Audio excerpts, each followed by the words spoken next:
Let's try it again.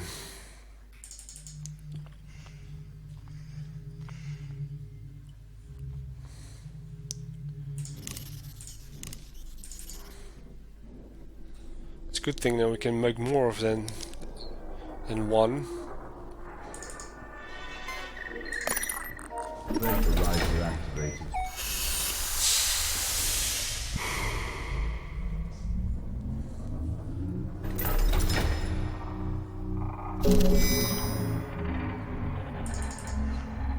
There we go, more pheromones.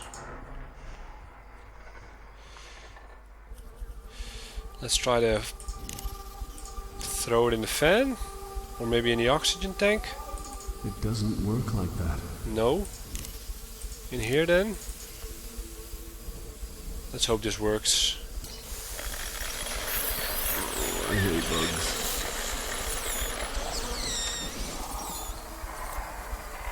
That worked like a charm. So now they're all dead. I hope so, or they're just over there. Now let's... Yes, works this time. 1. Oxygen levels increasing to dangerous levels. Dangerous levels, huh? We can't go up there. So we need to do the third one. Will he die then? Oxygen levels pose a fire hazard. C-Sec has been notified. Oh, now they're all open. And we can push through to the other room. It's beautiful. The oxygen garden's my favourite part of any ship. Green, full, natural.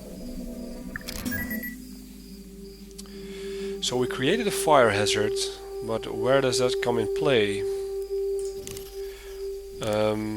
What is over here? Plants. Verdant plant life covers nearly every surface of the room. Bridge and observation platform. This bridge spans a pair of observation platforms. Body engulfed in vines. The vines surround this body so completely that you're surprised when you notice it still draws breath. Unconscious, this soul must have been resting here for a while, unless the vines grew incredibly quickly. More slowly spinning fans, the leaves hanging near his fan rustle softly as they sway slowly in the breeze. Water collection pool. Every so often, the overflow from this collection pool spills onto the human form below, anointing its face with water. And I guess they're talking about this corpse, Marcos H. Valdez III, Trading Academy personnel. Nice picture. What else? A corpse, Donald Freer, Protocol Officer Groomlake. And over here we have Draken, crewman, Groomlake Genetics. Doorway, the recessed lights around the Zor glow faintly, indicating that it's still powered up. You can't go there yet. And over here are more plants. Thick overgrown vine. This vine ripples like the sinews of a giant's arm. If the vine continues to grow, the metallic support sled won't last much longer. And we can go this way, I guess. Let's tamper with the body first. Don't know if that's a smart idea though. What did we get out of that? Emergency flare. We can put it in the gun? Nah, that's ridiculous. Oh, okay. So let's proceed.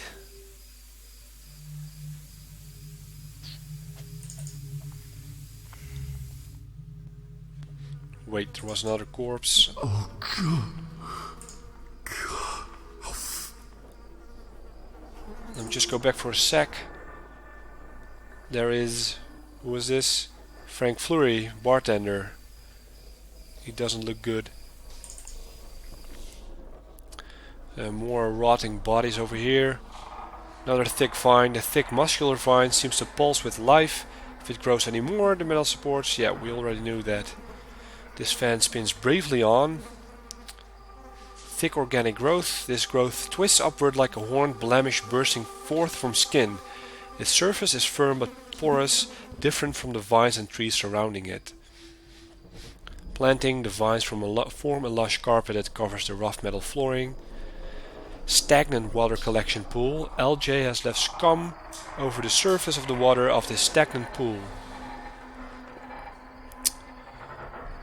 There's Eleanor Way. She's still moving somehow. She's encrusted with fungus and vines, a human nerve center for the twisting growths around her. Appallingly, she's still alive. Can she talk? Stock fans, the vines have grown through the air ducts to impede the functioning of the fans. Overgrown vines, like the millions of silky steel wires in the suspension cable, the vines here have braided themselves so densely that the corridor is completely blocked. So there's no way of going there. Here we have a corpse, Ingo Godau, nurse, General Science Division, and Grayson Wendell, a cook. And there's a PDA. Let's go for the PDA first.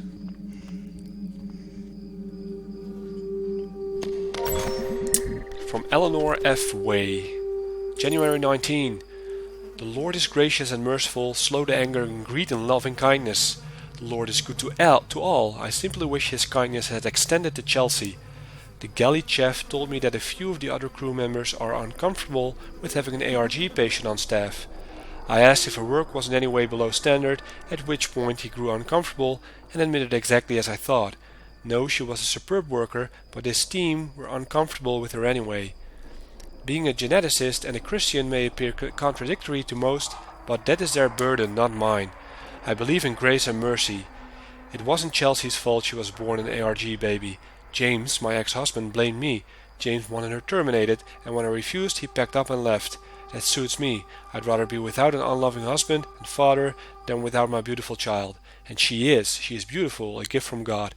And for a ship full of the most supposedly forward-thinking people in the galaxy, their aversion to her condition repulses me. March 20. Tolerance and patience are virtues greatly praised by the Lord, but aboard the Groomlake I find my stores of both these virtues sorely tested. I discovered through one of my subordinates that a new shipment arrived on board a few days ago, destined for Project Seed. My disapproval of the danger of Seed are no secret, considering the size of the shipment and the clear attempt to cut me out of the loop regarding the delivery. I suspect some of my colleagues are trying to mask the precise nature of what it is that has arrived.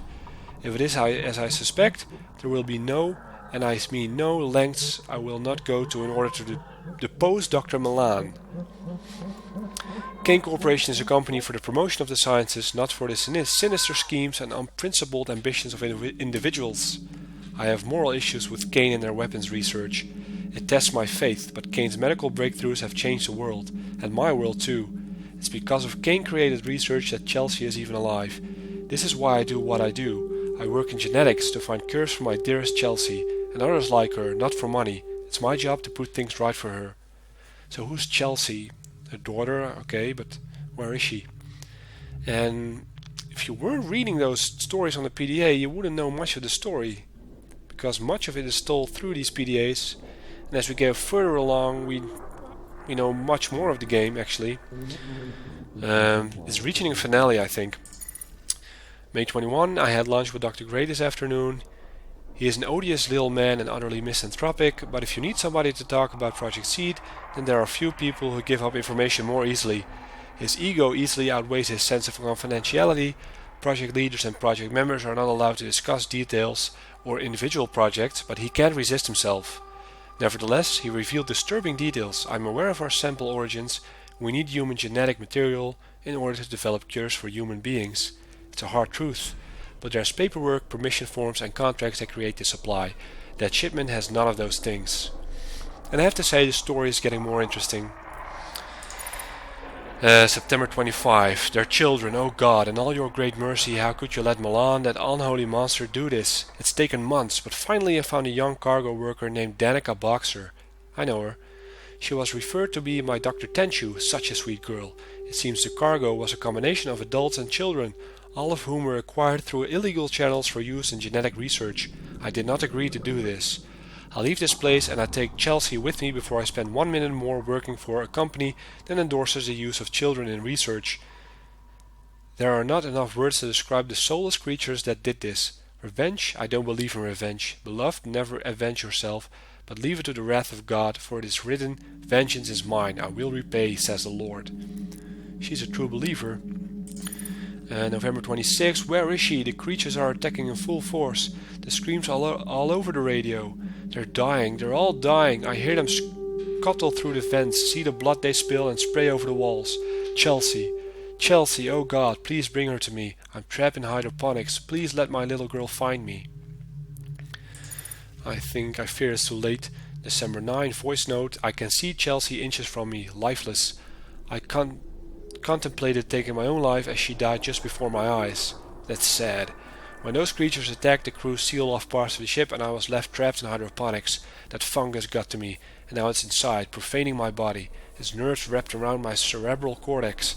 I can feel it move. I try to move my arms, but it won't let me. It's making me watch the fungus consume my baby girl. I must watch and pray for the end to come, so then it does not depend on the man who wills or the man who runs, but on God who has mercy. It's a sad end. And there are some emails from Dr. Gray about the meal. Dr. Way, your comments are most flattering. I suspect, however, that a promotion isn't forthcoming because of the lack of attention paid to our section. Ignorance is frustrating. Our lack of understanding of what takes place at the top of this food chain is of great irritation to me.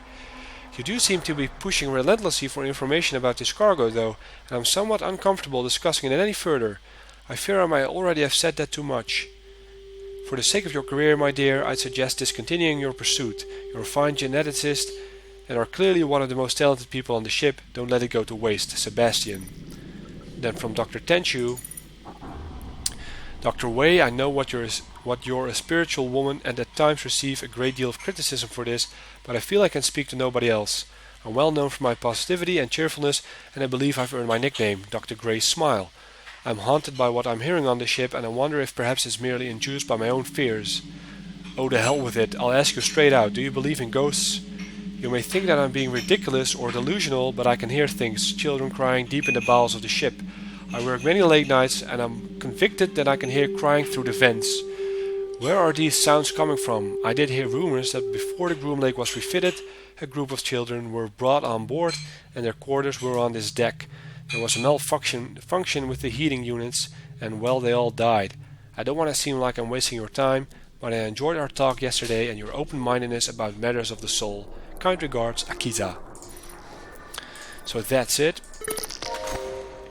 Now let's check her out. And I still keep wondering, everybody died on this ship except for me, John, Leia, who I'm not sure who she is, and Dr. Milan. Are those the only three? And maybe my daughter, my wife maybe?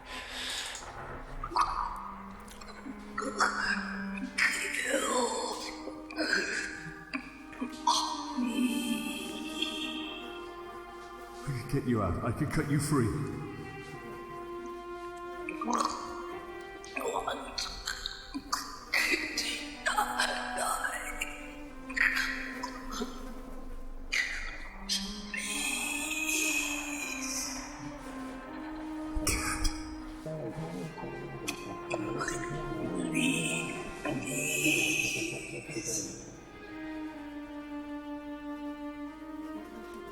Well, John, it's certainly sad, I mean, but she's in agony, so you must do the right thing, make an end to her. Can I talk to you again? So she is still alive, so that's the first person I'm talking to in real life, like face to face. How do I kill her though? Put a flare in her. I'm gonna help you. I'm gonna help you end this. But you need to help me first.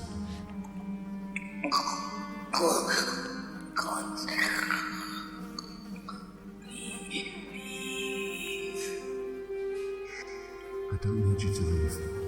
I need you to crack this flare. The oxygen will ignite. Then you will die.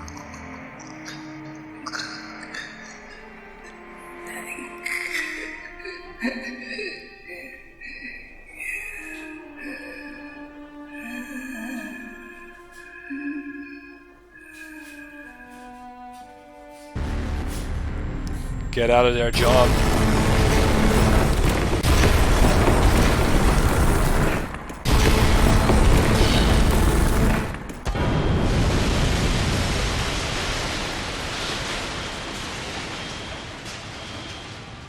Extreme external temperatures detected.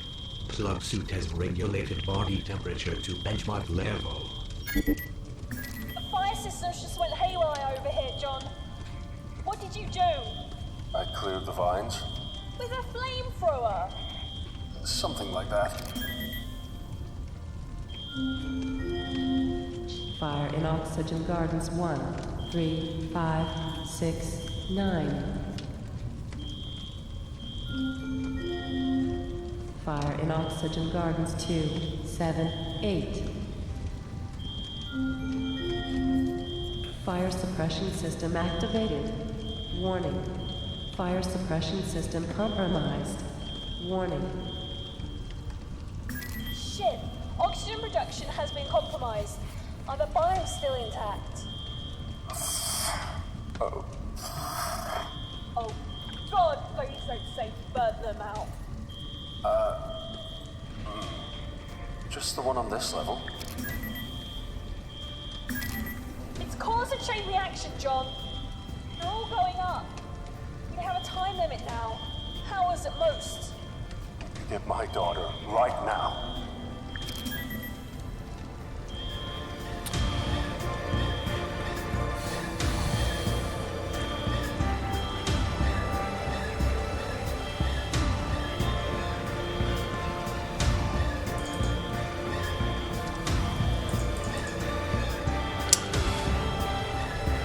There we go.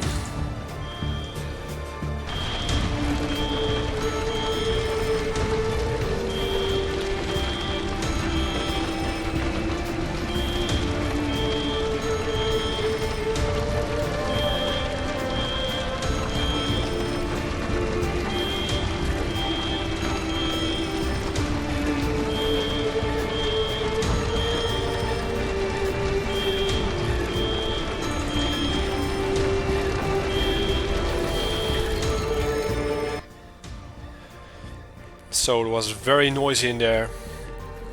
He blew things up, that was awesome, and now he's going to save his daughter. Oh shit! What have you done?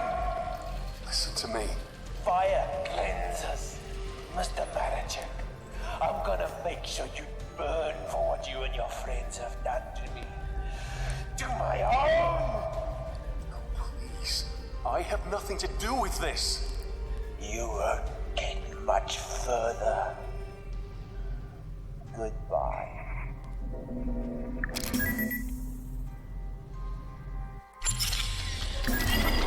Shit here. Where is Rebecca? She's in a containment area at the other end of Seed. Okay. So Dr. Milan is crazy, we already knew that. And that was an epic situation over there. And now we're in the final zone. At least it feels like it. There's the elevator. At least it's not a planet-side elevator filled with advertising screens. I can't go back up. Elevator shaft wrapped in plastic. As with many of the surfaces, the elevator shaft has been wrapped in a protective covering.